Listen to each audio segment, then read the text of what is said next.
Now to the fast-moving developments in Ukraine. The White House with harsh words for President Putin, with Russian troops on the move inside Ukraine. Reports of 2 explosions on the Crimean Peninsula. That's the area of Ukraine at the center of all of this.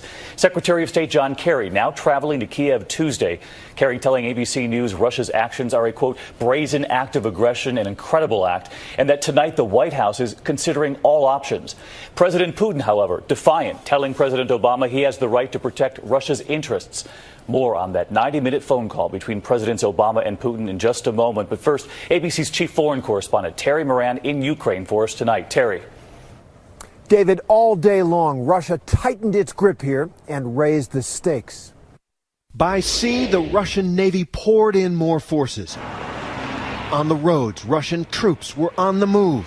On the border between Crimea and the rest of Ukraine, Russian soldiers were spotted digging trenches, a sign they're here to stay.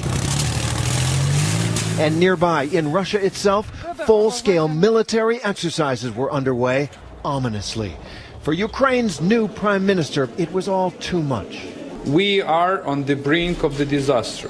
In Kiev, the Ukrainian government put its military on high alert and mobilized its forces for war. But Russia now totally controls this key part of Ukraine, the Crimean Peninsula, where there is strong popular support for Russia and where the Russian Navy has based ships for 2 centuries. Some of the local pro-Russian forces took over government buildings and trashed them. At NATO headquarters in Brussels, a sharp demand. Russia must stop its military activities and its threats. But at the Privolnoye Ukrainian military base here in Crimea, that wasn't happening. Hundreds of Russian soldiers surrounded the base in utter silence. Why are you here? Just a few feet away, behind the gate, Ukrainian soldiers. The Russian forces have demanded that they surrender their weapons. They've refused. You will stay here?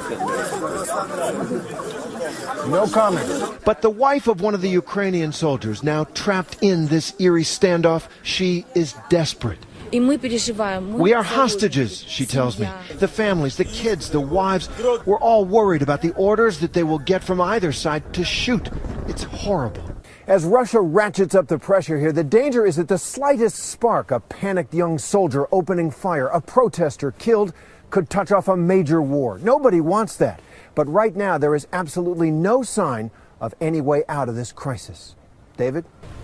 Terry Moran, thank you. I want to bring in ABC's chief global affairs correspondent Martha Raddatz tonight, working her sources on this as well. And Martha, it seems a shift in tone here with Secretary Kerry now saying all options on the table, and now his trip.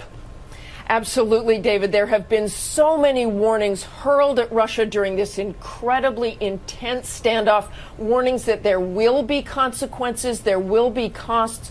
On this week, Secretary of State John Kerry with very strong words for Vladimir Putin. Russia has engaged in a military act of aggression against another country, and it has huge risks. It's a 19th century act in the 21st century. The president is currently considering all options. They're all on the table. All on the table. And what more are we learning about that hour-and-a-half phone call between President Obama and President Putin? He did spend 90 minutes on the phone telling Putin to pull his forces back. But that phone call, in fact, none of the warnings seems to have done any good.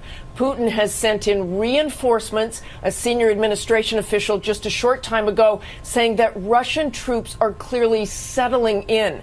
So right now you have the Russians occupying Crimea, and what the U.S. and allies have done in response is to basically just cancel several meetings. There is talk of canceling the G8 summit or kicking Russia out, but that does not seem to scare Vladimir Putin.